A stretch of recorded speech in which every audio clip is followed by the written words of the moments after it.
Sophia had never needed anyone. At 27, she ran a company most executives twice her age couldn't manage, made decisions that moved markets, and slept exactly 6 hours every night without a single regret. She did not flinch. She did not ask for help.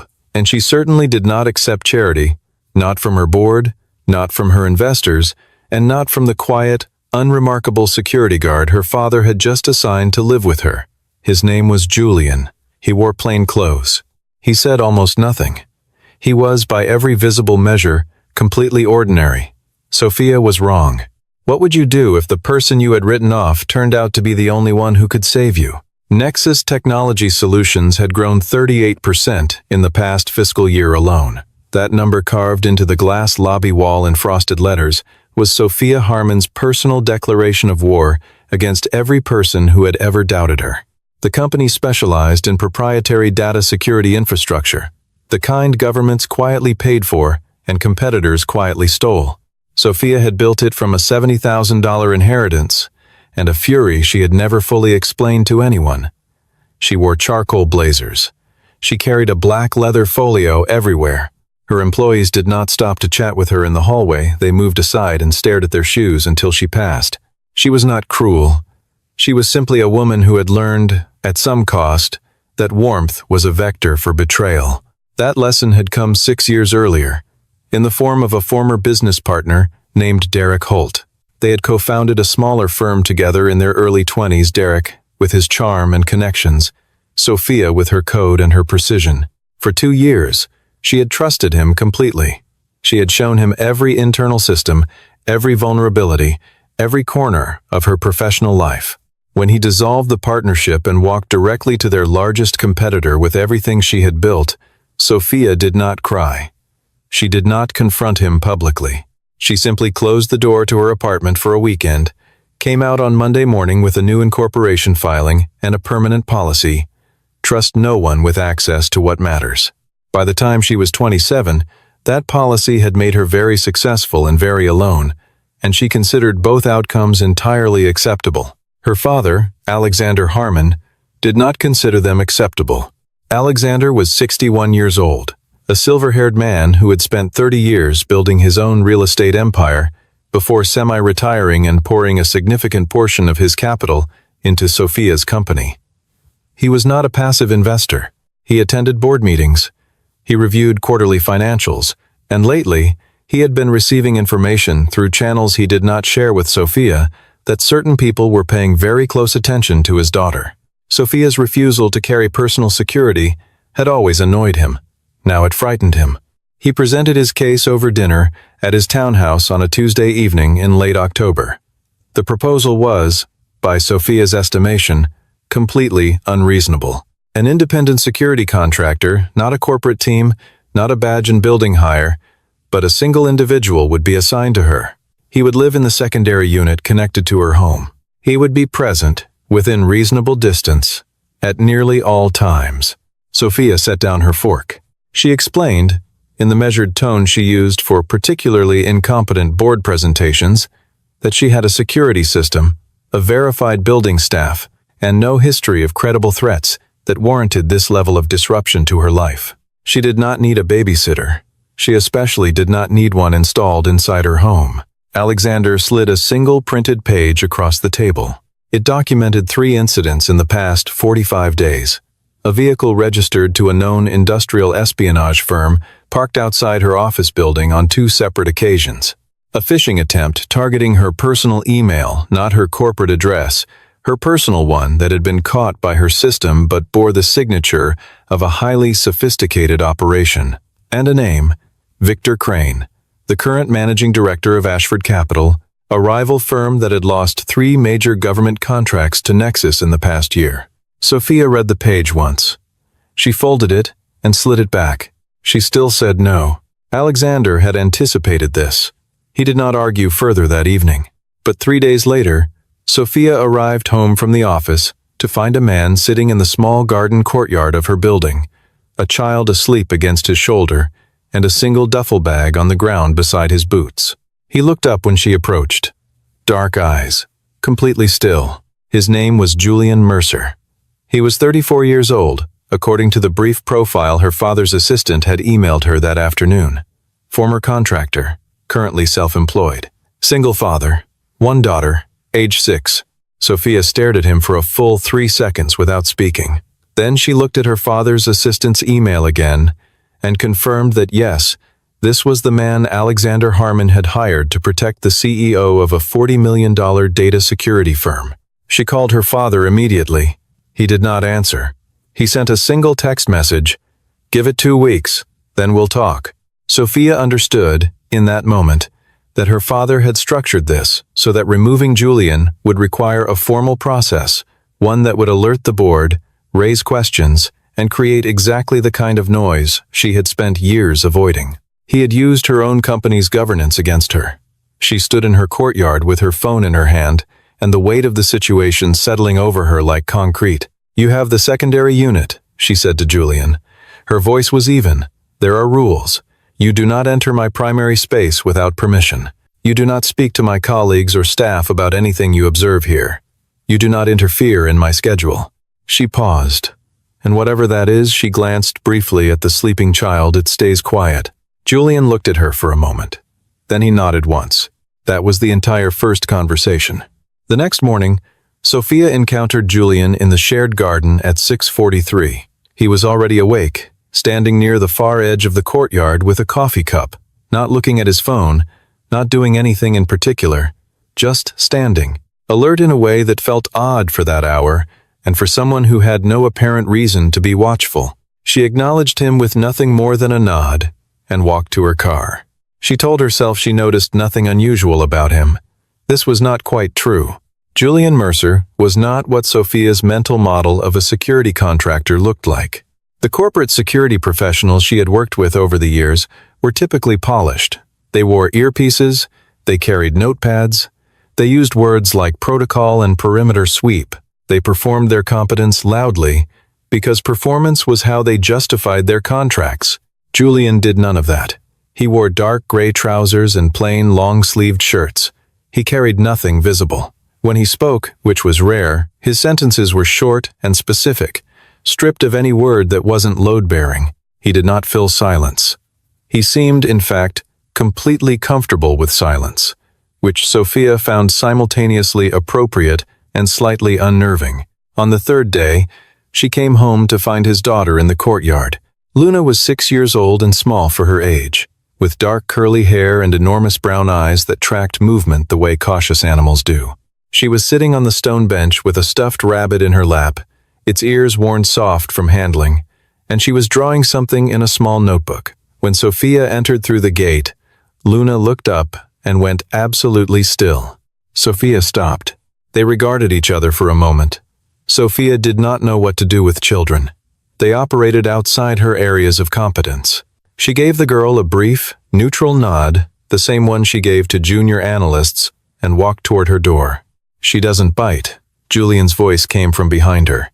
He had appeared from the secondary unit doorway without a sound. "She's just shy." "I didn't assume otherwise," Sophia said without turning around. She went inside and did not think about the girl's enormous, watchful eyes for the rest of the evening. Or so she told herself. The friction between Sophia and Julian was not explosive. It was quiet and persistent, like a low-grade electrical current. Sophia had rules.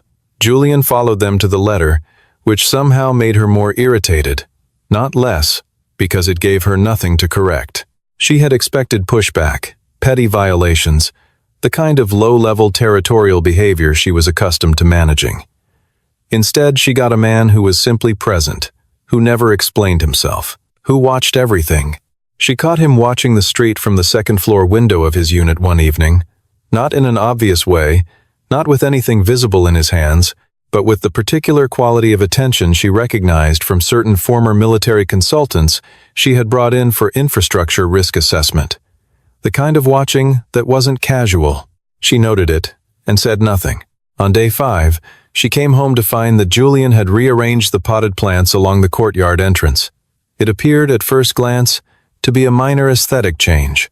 On closer inspection, the new arrangement eliminated 2 blind spots she hadn't consciously registered. She stood in the doorway for a long moment, processing this. She did not ask him about it. She did not want to give him the satisfaction of knowing she had noticed.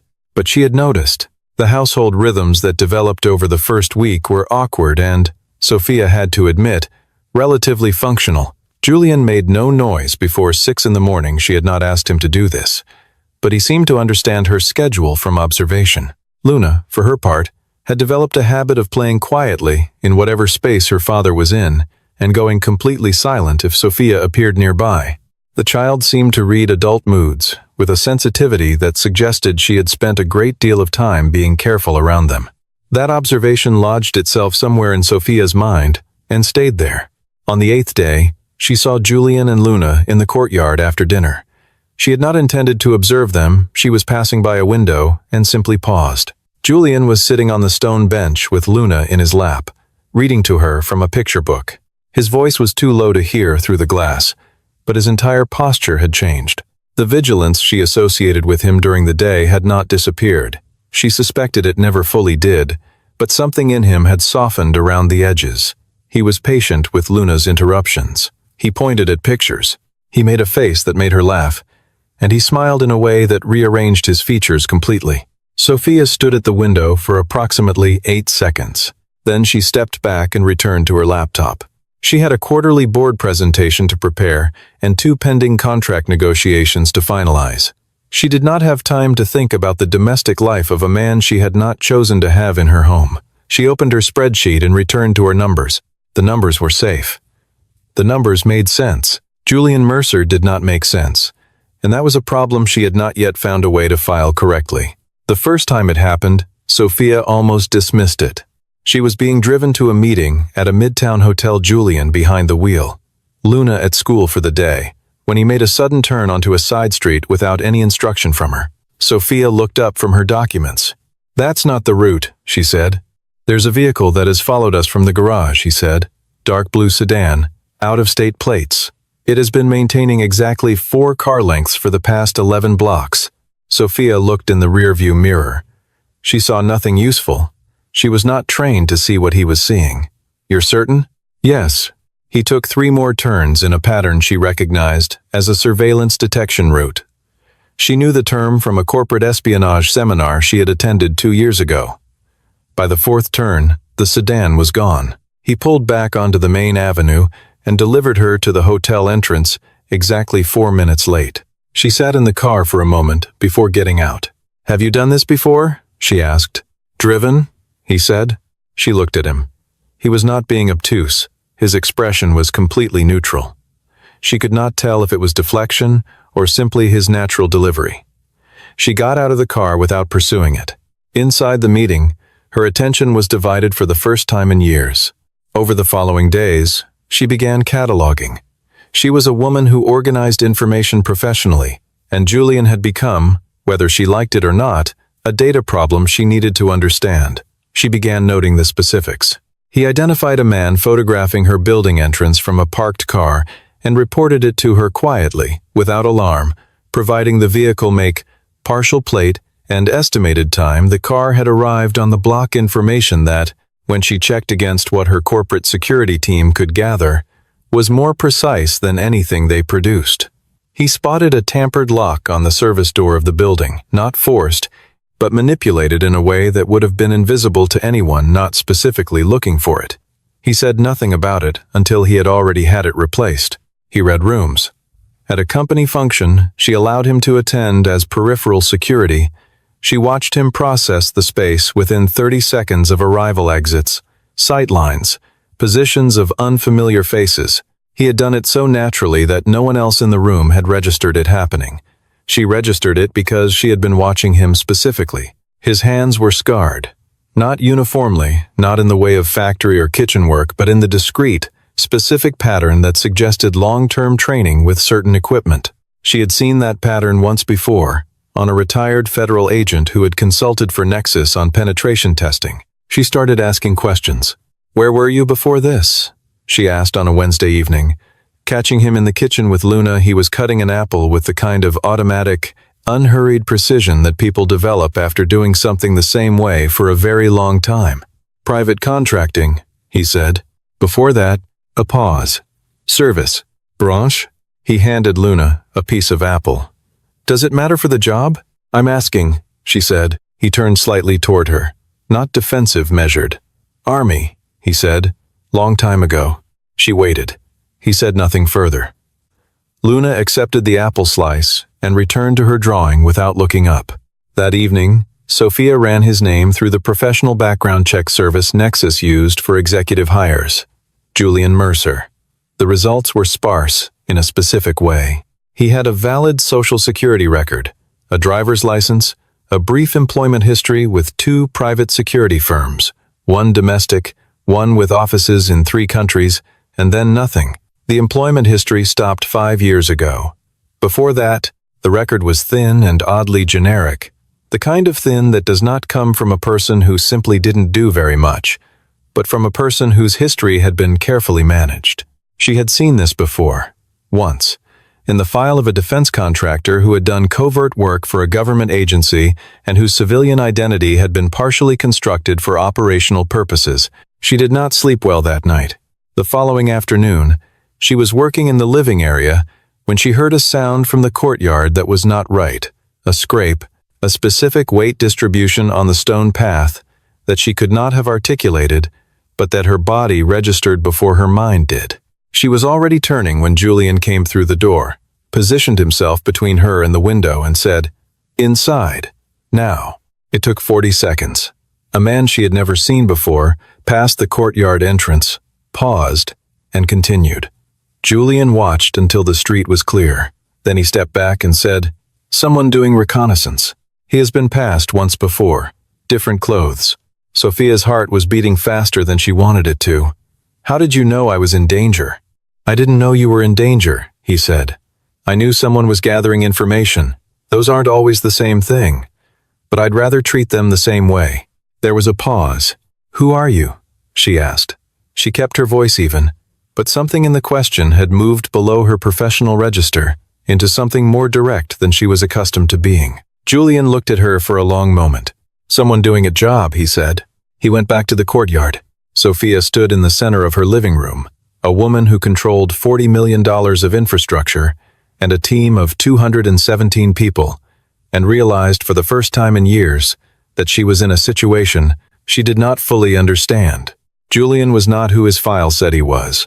He was also, demonstrably, protecting her with a level of skill that her father's money hadn't simply purchased at a standard security firm. The question was why someone with that level of training was living in a secondary unit off a garden courtyard, reading picture books to a 6-year-old and calling it private contracting. She did not have an answer. That bothered her more than almost anything else. The breach happened on a Thursday. Sophia's chief technology officer, a meticulous woman named Dana Fowler, flagged it at 9:40 in the morning, an internal access log, showing a data query on the government contract specifications, the ones related to Nexus's highest-level infrastructure client run, from credentials belonging to a mid-level senior engineer named Patrick Ellison. The query had happened at 2:14 in the morning, when Patrick Ellison was, according to his building access records, not in the office. Sophia was in the conference room with Dana and their head of internal security within 12 minutes of the notification. She did not raise her voice. She did not express panic. She identified the scope of the potential leak, issued a credential lockdown on the affected systems, and directed Dana to isolate the compromised network segment before anyone outside that room had time to understand what was happening. She was very good in a crisis. What she could not fully contain was the scale of the implication. If someone had Patrick's credentials and remote access to the internal system, they had either compromised the network perimeter or they had help from inside. Patrick Ellison had been with Nexus for 3 years.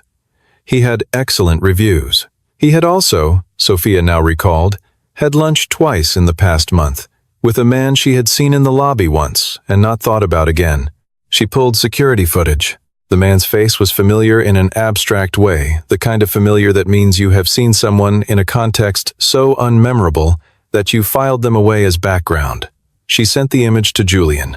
His response came in under 4 minutes. The man's name was Raymond Taft, a former employee of Ashford Capital's intelligence division. He had left, or appeared to have left the firm 8 months ago. Julian included the information with no explanation of how he had obtained it. Sophia stared at the message for a long moment. She did not ask. Victor Crane was making his move. She had known this was coming. The documentation her father had shown her, the vehicle sightings, the phishing attempt, but she had been managing it at the intelligence level, treating it as corporate espionage she could contain through countermeasures and legal channels. What the breach told her was that the operation was already inside her walls. Someone she had trusted with network access had been turned. The rest of that day was controlled chaos, internal audit, credential review, forensic analysis of every access log for the past 60 days. By 7 in the evening, Sophia had identified 3 additional queries that had been masked more carefully than the first, all running on Patrick's access during off hours. She had also identified that Patrick had been under financial pressure for the past 4 months, a fact her HR system had not flagged because no one had thought to look. She did not go home until 10 that night. Julian was in the courtyard when she arrived. Luna was inside, and asleep. She could see the light off in the secondary unit's upper window. He was standing near the entrance, exactly where he always stood when he was waiting for her. She had not told him she was coming home late. He had waited anyway. She walked past him without speaking. She was halfway to her door when her phone buzzed. Unknown number. She answered without thinking a decision. She regretted the moment she heard the voice. It was a man she didn't recognize, speaking in a tone so deliberately calm it was its own kind of threat. He told her that what had happened today was not an accident, and not the end. He told her she had 48 hours to consider a meeting. He told her the next step would be less surgical. Sophia ended the call. Her hands were still. She turned around. Julian was already standing 3 feet away. He had moved from the far end of the courtyard to her position in complete silence, and he was reading her face with the same total attention he used to read streets. "Threat call?" he said. She looked at him. "How did you—" "Your posture changed," he said simply. "What did they say?" She told him. He listened without expression. When she finished, there was a moment of silence that was different from his usual silence. It had a different texture, a quality of assessment rather than reserve. "They'll move tonight," he said. "Or very close to it. The call isn't a negotiation. It's a countdown. You can't know that. I've seen this before," he said. She wanted to ask where, when, in what capacity. She didn't. Something about the certainty in his voice locked the question out. "Go inside," he said.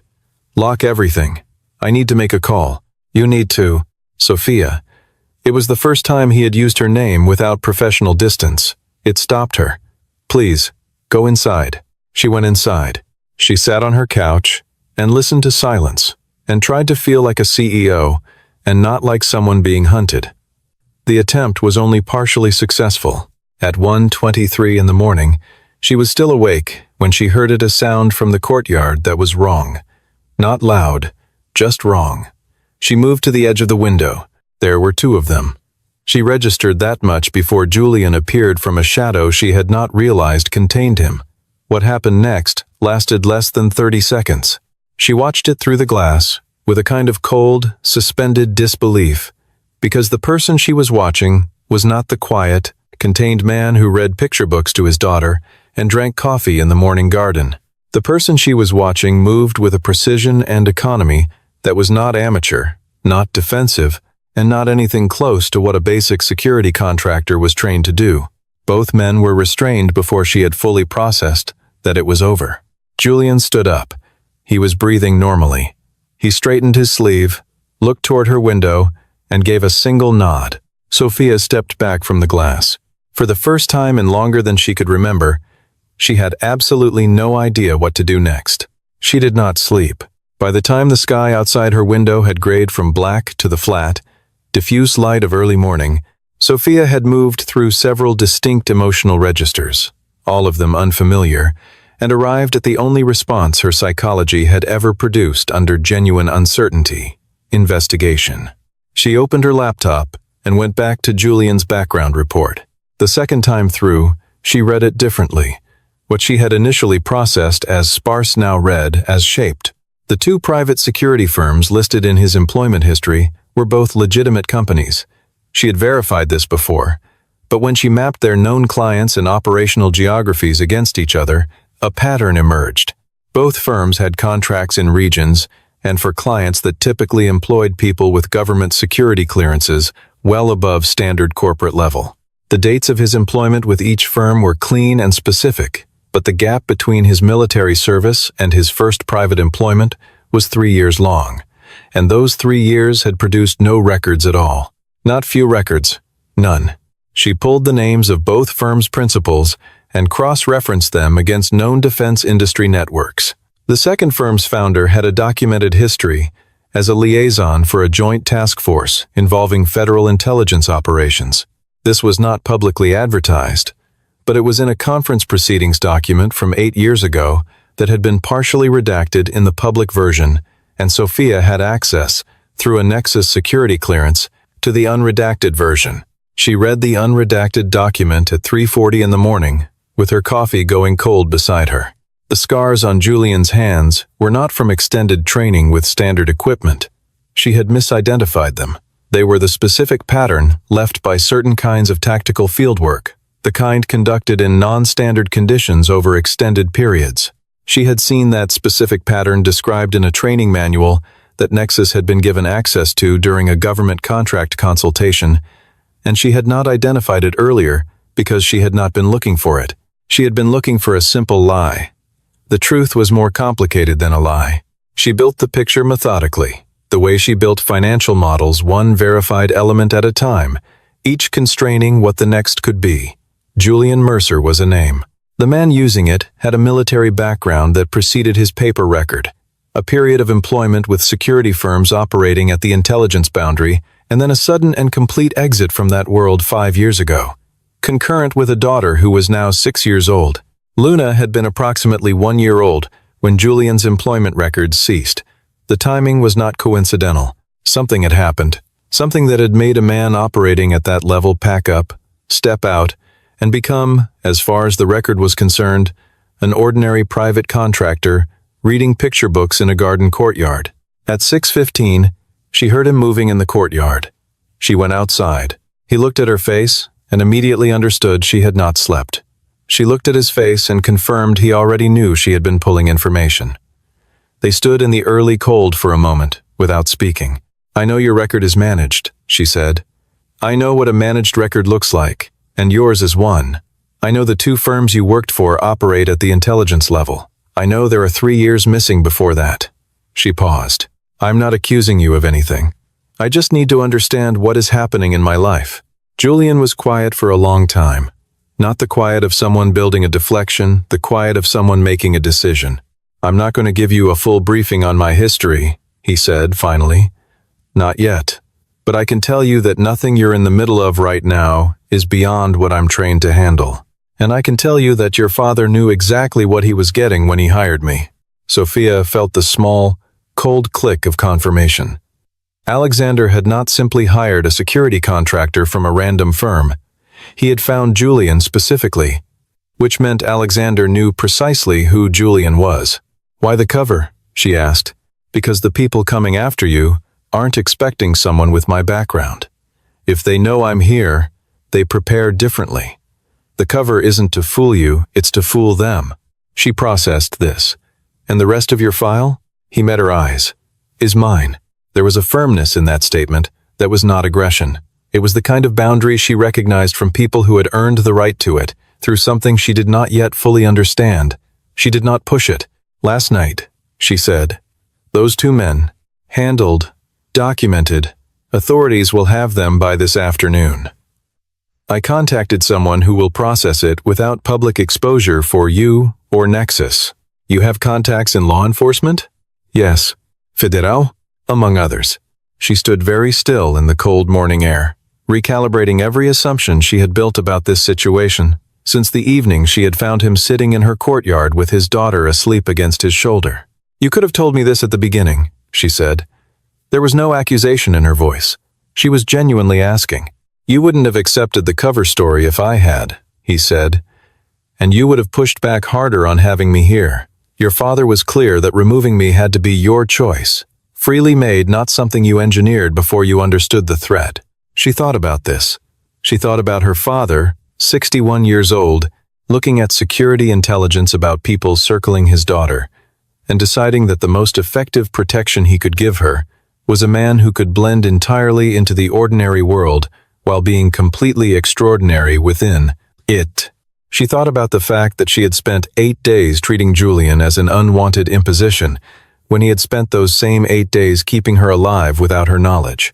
"Your daughter," she said quietly. "Luna doesn't know any of this." Something moved behind his eyes very briefly, very controlled.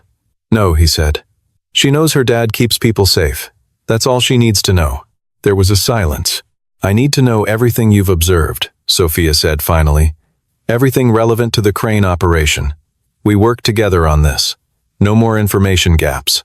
Julian looked at her for a long moment. "All right," he said. It was the longest conversation they had ever had. Victor Crane made his final move on a Saturday evening.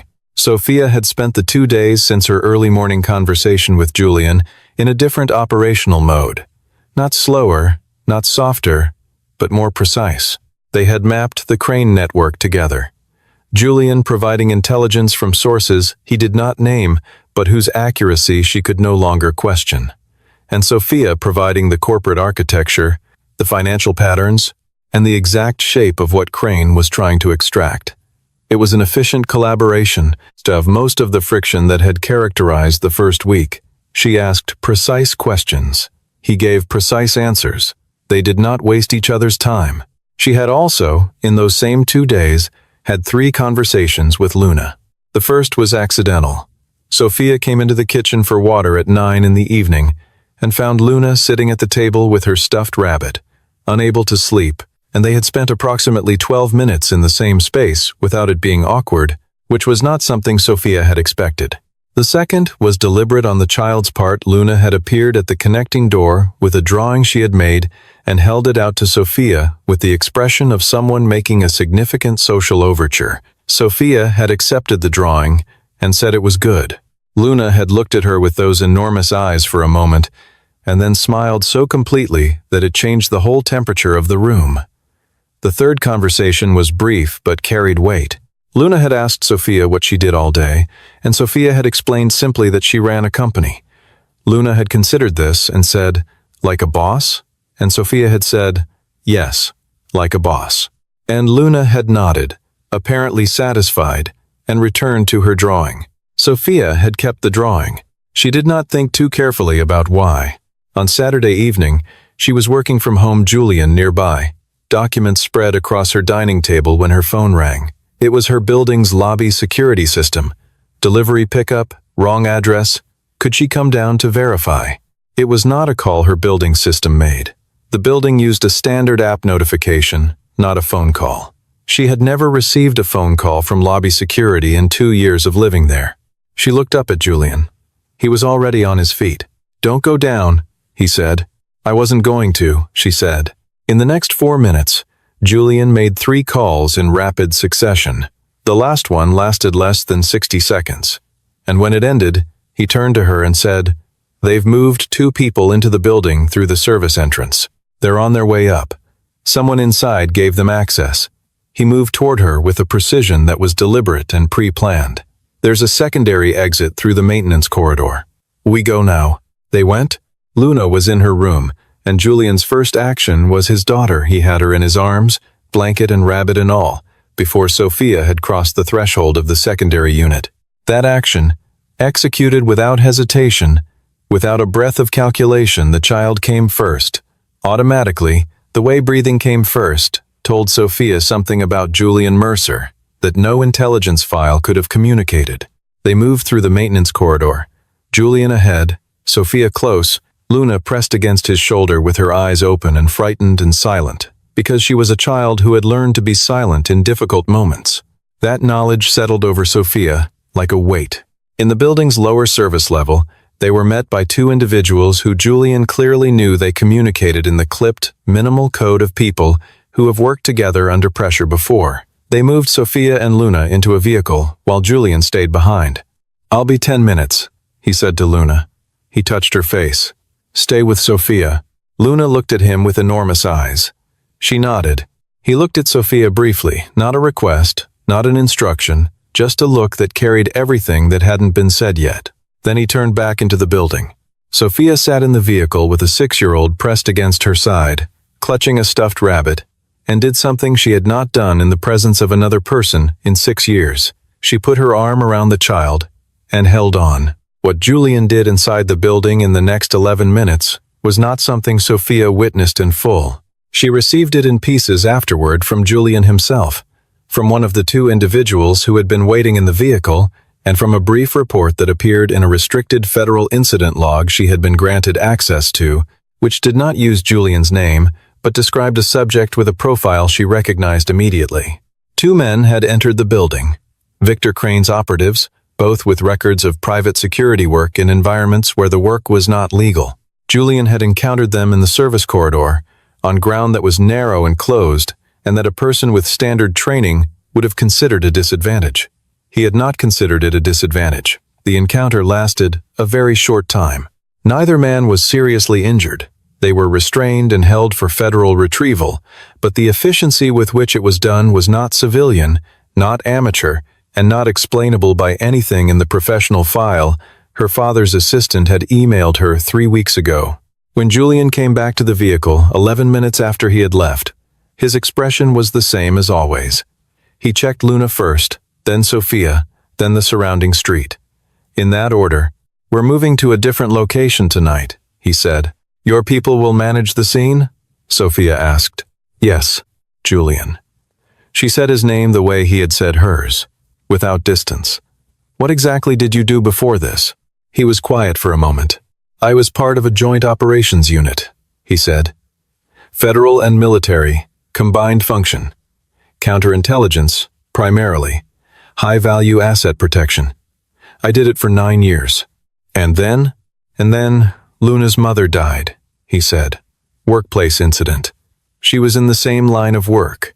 His voice was level, and the levelness of it cost him something visible at the edges. "Luna was 13 months old. I handed in my credentials 6 weeks later." Sophia said nothing. There was nothing to say that would not be less than the weight of what he had just described. "Your father knew all of this," Julian continued. "When he came looking for protection for you, a contact of his had worked alongside me. He reached out. I said yes because the work mattered. And because Luna needed me to have something to do that wasn't just being afraid for her." Sophia looked at him. For the first time since she was 21 years old, she felt the specific vertigo of seeing another person clearly. Not their surface, not their profile, their actual shape. A man who had operated at the highest level of protective intelligence, who had walked away from all of it for a 13-month-old girl, who had lived quietly in the space between who he had been and who his daughter needed him to be, and who had, without announcement, stepped back into that first person on her behalf. She had spent 8 days treating him as an inconvenience. He had spent 8 days treating her life as worth protecting. "You should have told me," she said. "I know," he said. That was all. In the days that followed, Sophia did something she was not practiced at. She adjusted. Not dramatically. Not with the sudden warmth of a person who had simply forgotten to be open and now remembered. That was not who she was. But the recalibration was real. She could feel it happening, like the slow correction of a bearing that had been running slightly off for a long time. She had built her entire professional identity on the premise that control was safety. Julian's existence, specifically, his choice to surrender the kind of control she admired most in order to raise his daughter, was a direct argument against that premise. She did not know what to do with it yet, but she stopped dismissing it. She began telling him things. Not confessions, not emotional revelations. She was not built for those, and had no interest in performing them. She told him how the Crane situation had developed over the past year. She told him about Derek Holt, briefly and without particular feeling, because it was relevant context, and because she found, unexpectedly, that it did not feel like exposure to say it out loud to this specific person. She told him that her company was not simply a company to her, it was the rebuilt version of something that had been taken, and every year it grew was a year the original theft mattered less. Julian listened. He did not offer advice she had not asked for. He did not reflect her feelings back at her in the way she found intolerable from most people, the performed empathy that was really just a mirror aimed at itself. He simply listened, and occasionally said something that was true and specific and had clearly been considered before being spoken. She found herself valuing those intervals more than she expected. She spent time with Luna. This happened gradually, in the organic way that things happen when proximity allows them to. Luna had decided, by some internal calculation that Sophia was never informed of, that Sophia was safe. The girl began appearing at the edge of whatever room Sophia was working in, not asking for attention, just present, drawing in her notebook, or arranging small objects on the floor in patterns that seemed to have private significance. Sophia found, against expectation, that the presence was not disruptive. Luna's quietness was not the silence of absence, but the silence of a child fully occupied with her own interior world, which had a kind of weight and realness to it that Sophia respected. She brought Luna a new notebook, a better one, heavy paper, proper binding. She left it on the kitchen counter, without comment. Luna found it that morning and looked at Sophia with an expression of such pure, uncomplicated joy that Sophia had to look back at her laptop to prevent herself from doing something embarrassing. Julian saw the exchange from the doorway. He said nothing about it. Later that evening, he made coffee and left a second cup on the counter near Sophia's workspace, a gesture that was simple, and that meant, without performance, that he saw her. She drank it. The dynamic between them had shifted without arriving at a new definition. They were not friends. The word felt reductive and inaccurate.